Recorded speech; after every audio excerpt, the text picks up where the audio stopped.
오늘 우리에게 주시는 하나님의 말씀은 로마서 11장 25절에서 36절까지의 말씀입니다.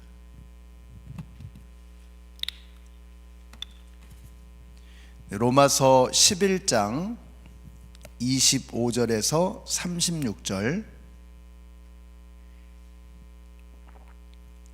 우리 한 목소리로 같이 읽겠습니다.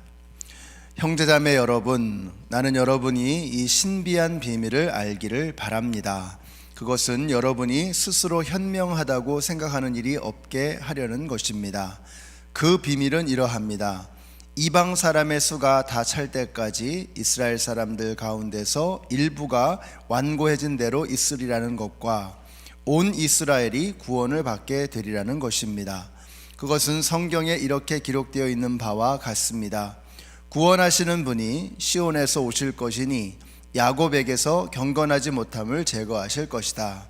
이것은 그들과 나 사이의 언약이니 내가 그들의 죄를 없앨 때에 이루어질 것이다.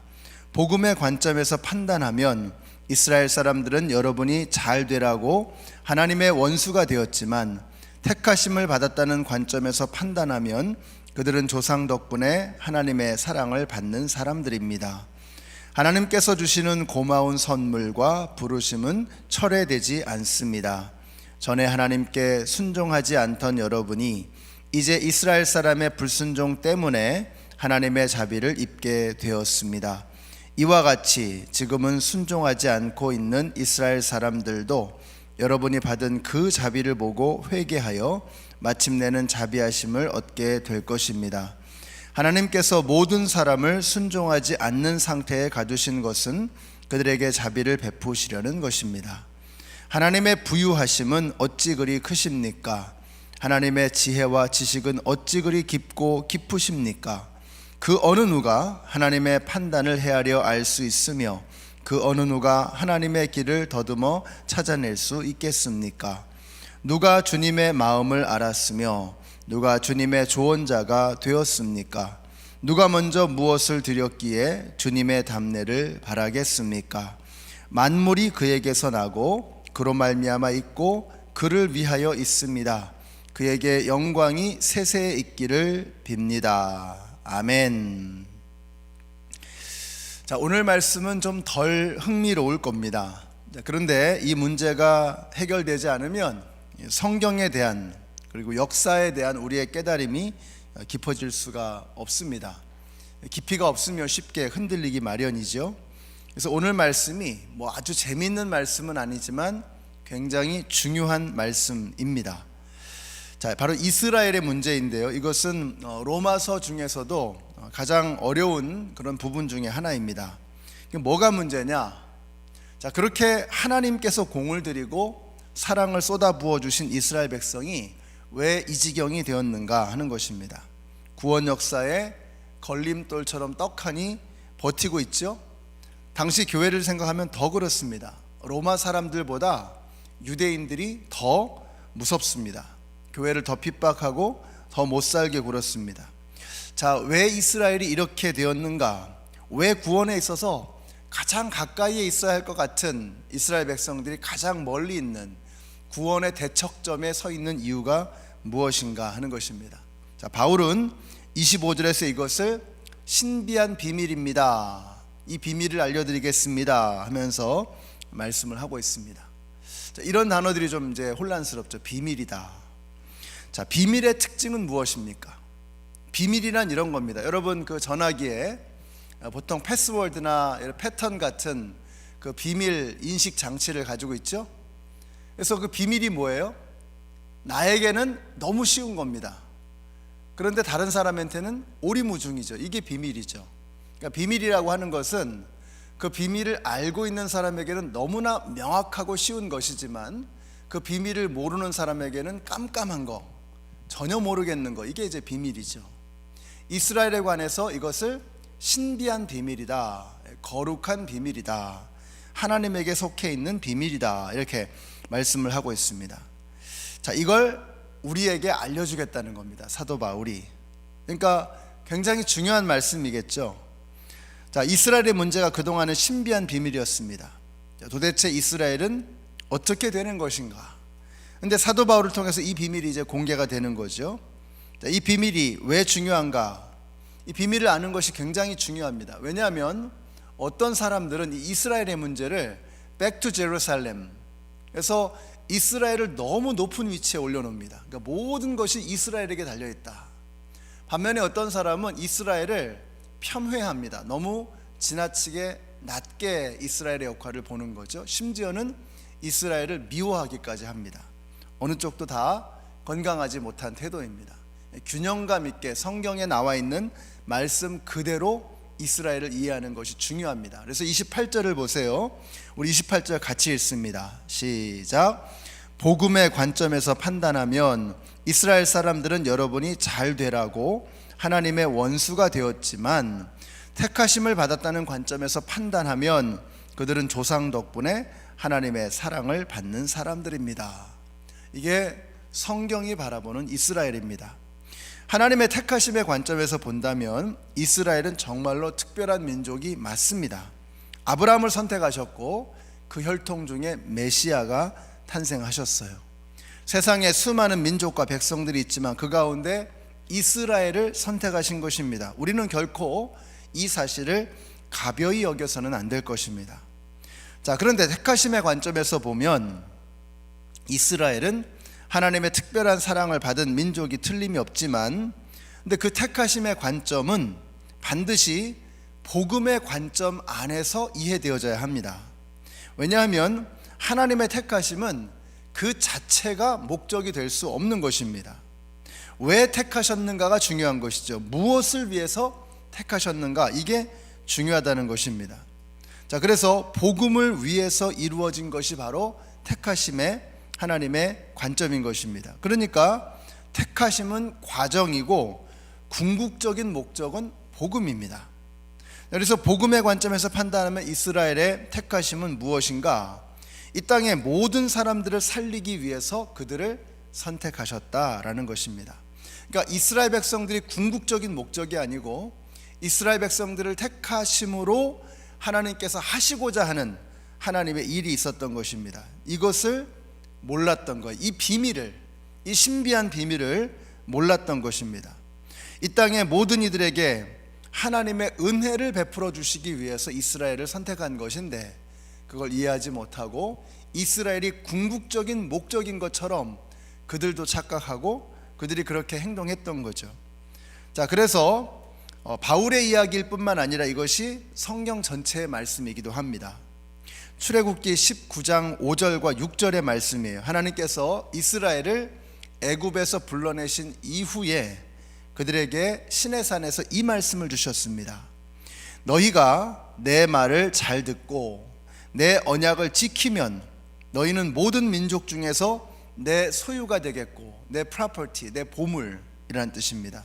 너희는 나의 보물이다, 소중하다, 이 말이죠. 자, 그런데 그 다음에 나오는 말씀이 중요해요. 너희가 내게 대하여 제사장 나라가 되며 거룩한 백성이 되리라. 거룩한 백성이라고 하는 것은 따로 구별되어진 특별한 백성이라는 뜻이죠. 근데 여기서 중요한 것이 뭐냐면 너희가 제사장 나라가 될 것이다.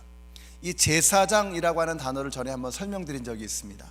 판티펙스라고 하는 라틴어를 사용하는데, 이 라틴어는 다리를 놓는 사람들, 그러니까 제사장은 그 자체가 궁극적인 목적일 수가 없어요. 그들은 다리를 놓는 사람들입니다. 그러니까 다리 자체가 중요한 게 아니죠. 자, 강남과 강북을 연결하는 그 성수대교가 이 중요한 거죠. 이 다리가 중요한 거죠. 근데 이 다리가 왜 의미가 있습니까? 양쪽을 연결하기 위해서 의미가 있는 거죠. 자, 그래서 제사장 자체가 중요한 게 아닙니다. 제사장은 하나님과 백성들을 연결하기 위한 하나님의 도구였던, 거룩한 도구, 하나님이 사용하신 특별한 도구였다는 거죠. 자, 이제 이스라엘을 거룩한 하나님의 제사장 나라로 삼기를 원하시는 거예요. 하나님과 모든 민족을 연결하기 위한 하나님의 교량으로 하나님의 다리 역할을 하기 위해서 이스라엘 백성들을 선택하셨다. 자, 이 사명을 잊어버린 겁니다. 바울이 바로 이 비밀을 이야기하고 싶으신 거예요. 자신들이 복을 받고 이방인들은 지옥의 땔감이라고 착각하며 살았던 이스라엘 백성들에게 일침을 가하는 것이고, 이스라엘의 역할은 무엇이며 이방인과의 관계는 무엇인가를, 이 신비를, 이 비밀을 명확하게 알려주고 있는 것입니다. 자, 그래서 이스라엘 백성들이 이걸 잊어버렸지만 그럼에도 불구하고 29절을 보세요. 하나님께서 주시는 고마운 선물과 부르심은 철회되지 않습니다. 그러니까 이스라엘 백성들이 오해를 하고 이방인들이 하나님으로부터 멀리 있지만, 그러나 하나님의 부르심과 하나님의 선물은 철회되지 않는다. 이스라엘이 자신의 역할을 망각하고 실족했지만, 그러나 하나님의 부르심에는 후회하심이 없고 그분의 계획은 결코 철회되지 않는다는 것입니다. 흐르는 강물과 같다. 흐르는 강물과 같은 하나님의 역사는 막을 수가 없는 것입니다. 그래서 하나님께서 어떻게 하세요? 30절과 31절의 말씀입니다. 우리 같이 읽습니다. 시작. 전에 하나님께 순종하지 않던 여러분이 이제 이스라엘 사람의 불순종 때문에 하나님의 자비를 입게 되었습니다. 이와 같이 지금은 순종하지 않고 있는 이스라엘 사람들도 여러분이 받은 그 자비를 보고 회개하여 마침내는 자비하심을 입게 될 것입니다. 자, 무슨 말이죠? 이스라엘이 불순종했기 때문에 복음이 예루살렘에서 천지사방으로 퍼져갔습니다. 그래서 순종하지 않던 사람들, 바로 이방인들이죠. 이 이방인들이 오히려 복음을 듣고 예수를 믿고 하나님의 자비하심을 입게 되었다는 것입니다. 그러니까 이스라엘의 불순종 때문에 그 복음의 물줄기가 온 세상으로 뻗어가게 되었던 것입니다. 그러니까 좁게 보면, 이게 짧은 시야로 좁게 보면 이스라엘이 실패한 것 같고 하나님의 계획이 철회되는 것 같지만, 크게 보면 흐르는 강물처럼 커다란 역사의 물줄기를 살펴보면 하나님의 계획에는 실패가 없고 하나님의 부르심에는 후회하심이 없다. 이 말씀을 하고 있는 것입니다. 이것이 하나님의 신비다. 그래서 33절의 말씀에서 오늘 설교의 제목을 잡았습니다. 33절 같이 읽겠습니다. 시작. 하나님의 부유하심은 어찌 그리 크십니까? 하나님의 지혜와 지식은 어찌 그리 깊고 깊으십니까? 그 어느 누가 하나님의 판단을 헤아려 알 수 있으며 그 어느 누가 하나님의 길을 더듬어 찾아낼 수 있겠습니까? 오늘 설교 제목을 하나님의 길이라고 잡았는데요.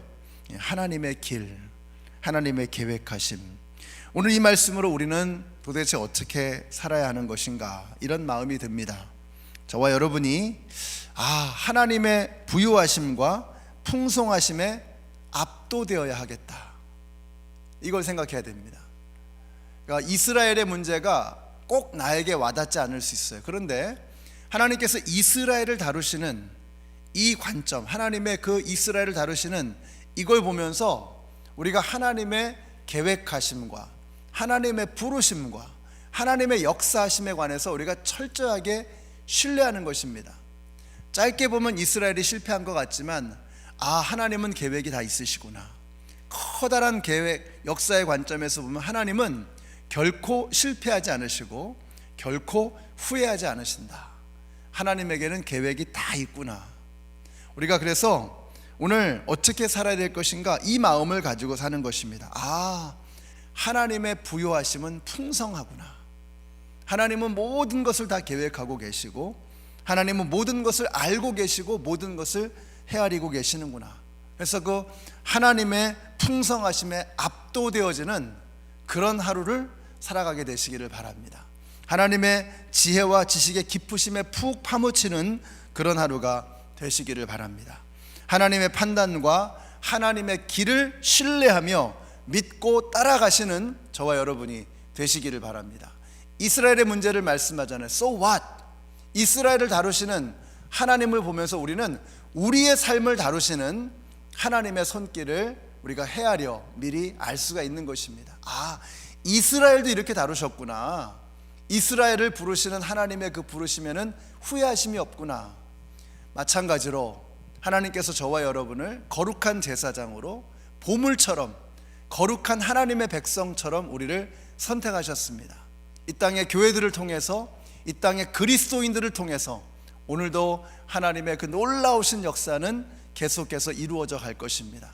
흐르는 강물처럼 그 강물의 물줄기로 우리를 사용하실 것입니다. 우리 교회를 사용하실 것입니다. 이런 확실한 계획, 하나님의 계획을 믿고 그 하나님의 풍성하심과 부요하심과 그 지혜와 지식을 따라갈 수 있는, 하나님의 길을 따라갈 수 있는 저와 여러분이 되시기를 우리 예수님의 이름으로 축원합니다. 우리 같이 기도하겠습니다. 오늘 기도하실 때 때로 특별히 우리 질병 가운데 계시는 분들, 또 어려운 여러 가지 문제에 부닥쳐 있으신 분들, 하나님의 계획, 하나님의 인도하심에 우리가 때로는 섭섭하기도 하고 때로는 원망이 되기도 하고 때로는 불안하기도 할 것입니다. 이것이 믿음이 약한 우리 모두의 어려움이기도 하고 문제이기도 하죠. 오늘 하나님께서 이 말씀을 통해서 힘들고 어려운 가운데 계시는 우리 모든 성도님들에게 하나님의 부유하심, 하나님의 풍성하심, 하나님의 지혜와 지식을 깨닫는 은혜가 넘치게 하여 주시옵소서. 그래서 염려를 던져버리고 하나님을 신뢰하며 나아가는 오늘 하루가 되게 하여 주시옵소서. 위에서 기도해 주시고요. 오늘은 특별히 우리 교회의 우리 리더십들을 위해서 기도해 주시기를 부탁드리겠습니다. 우리 목회자들을 위해서, 건강을 위해서 기도해 주시고 영적으로 강건하게 하여 주시고, 우리 당회원들과 우리 집사님들 그리고 목자님들 위해서 기도해 주시기 바랍니다. 우리 합심해서 기도하겠습니다. 하나님 감사합니다. 오늘도 하나님의 은혜 가운데 하루를 시작하게 하셔서 참 감사합니다. 우리와는 아무런 상관이 없는 것처럼 보여주는 이스라엘을 우리가 보면서 하나님께서 그 이스라엘을 얼마나 귀하게 여기셨고 얼마나 그들이 하나님의 사랑받는 백성들인가 하는 것을 보게 되었습니다. 그러나 그들이 귀한 것은 그들 자체가 목적이 아니라 그들을 통해서 온 세상을 구원하시고자 하는 하나님의 그 계획 속에서 이스라엘은 더욱더 빛나게 되는 줄로 믿습니다. 하나님께서 우리 교회를 세우셨습니다. 우리 성도들을 당신의 백성으로 선택해 주셨습니다. 정말로 귀한 하나님의 백성들, 한 분 한 분이 너무나 소중하고 하나님 앞에 너무나도 귀한 이 존재들, 그런데 우리가 목적이 아니라, 우리 교회가 궁극적인 목적이 아니라 교회를 통해서 이 땅에 그리스도인들을 통해서 이루시고자 하는 하나님의 계획이 있는 줄로 믿습니다. 이 신비한 하나님의 비밀을 알게 하여 주시옵소서. 우리가 이것을 깨닫고 이제는 우리가 이 땅 가운데 제사장 나라로 거룩한 하나님의 백성으로 멋지게 쓰임받을 수 있도록 주님, 우리가 주님의 이끄심에, 주님의 인도하심에 순종하며 나아가는 저희들이 되게 하여 주시옵소서. 질병 가운데 계시는 성도님들, 또 여러 가지 어려운 문제 가운데 부딪혀 있는 분들, 수많은 걱정과 염려 가운데 지금 두려워하고 계시는 분들이 계실 것입니다. 아버지 하나님, 하나님께서 그분들 한 분 한 분을, 우리 한 사람 한 사람을 세상에 나 하나밖에 없는 것처럼 그렇게 소중하게 여기시는 그 하나님의 은혜를 알게 하여 주시옵소서. 하나님의 사랑을 확신하게 하여 주시옵소서. 이제는 두려움이 다 사라지고 염려가 사라지고 걱정이 사라지고 하나님을 향한 신뢰가 풍성하게 넘쳐나는 저희들의 삶이 되게 하여 주시기를 원합니다. 특별히 우리 당회원들, 우리 목회자들, 그리고 우리 집사님들, 그리고 우리 목자님들을 위해서 기도합니다. 교회의 영적인 리더십으로 세워주신 하나님의 모든 사역자들 가운데 아버지 하나님, 저들을 선택하시고 저들을 사용하시고자 하는 하나님의 그 마음을 알게 하여 주시옵소서. 깨닫게 하여 주시옵소서. 우리가 얼마나 하나님의 부유하심과 하나님의 계획과 하나님의 나라를 위해서 멋지게 사용되어야 하는가를, 이 비밀을 알게 하여 주시옵소서. 깨닫게 하여 주시옵소서. 우리를 사용하시기를 원하시는 그 하나님의 계획 가운데 순종하며 두려움 없이 부끄러움 없이 살아가는 저희들이 되게 하여 주시옵소서. 오늘도 이 하루를 주님의 손에 맡겨드립니다. 사랑하는 모든 성도님들의 삶이 주님의 풍성하심 가운데 아버지 압도되어지게 하여 주시고, 그들이 하나님의 길 위에서 하나님의 계획하심 안에서 후회하심이 없는 그런, 하나님께서 너무나도 기뻐하실 만한 그런 삶을 살아가는 우리 모든 성도님들이 되게 하여 주시옵소서. 아버지 하나님, 하나님께서 우리를 얼마나 사랑하시는지, 이스라엘을 보물처럼 여기셨던 것처럼 이 땅의 교회들, 이 땅의 성도님들 한 사람 한 사람을 얼마나 소중하게 여기신지를 우리가 알게 하여 주시옵소서. 그러나 이 땅에 교회를 세우신 것은, 이 땅에 그리스도인으로 나를 선택하신 것은 나 하나가, 우리 교회가 궁극적인 목적이 아니라 우리가 이 세상을 위해서 존재한다는 것을 깨닫게 하여 주시옵소서. 이 세상 가운데 아직도 하나님의 영광을 맛보지 못한 사람들, 그 하나님의 선하심을 맛보아 알지 못하는 많은 이들에게 복음을 전하며 예수를 전하며 하나님의 나라를 선포할 수 있는 우리 교회, 우리 성도님들 되게 하여 주시옵소서. 이 하나님의 비밀을 깨달아 하나님의 길을 알고 확신 가운데 두려움 없이 오늘 하루를 멋지게 살아가는 우리 모든 성도님들 되게 하여 주시옵소서. 특별히 우리 교회 영적인 리더십들을 위해서 기도합니다. 우리 목회자들, 장로님들, 집사님들, 우리 목자님들, 우리 모든 사역자들 한 분 한 분이 우리가 왜 이 땅에 존재하는지를 분명히 깨닫고 그 하나님의 부르심 안에서 확신을 가지고 오늘 하루를 승리하며 살아가는 우리 모든 성도님들 되게 하여 주시옵소서. 예수님의 이름으로 기도드렸습니다. 아멘. 하늘에 계신 우리 아버지여, 이름이 거룩히 여김을 받으시오며 나라의 임하옵시며 뜻이 하늘에서 이룬 것 같이 땅에서도 이루어지이다. 오늘날 우리에게 일용할 양식을 주옵시고 우리가 우리에게 죄 지은 자를 사하여 준 것 같이 우리 죄를 사하여 주옵시고 우리를 시험에 들게 하지 마옵시고 다만 악에서 구하옵소서. 나라와 권세와 영광이 아버지께 영원히 있사옵나이다. 아멘.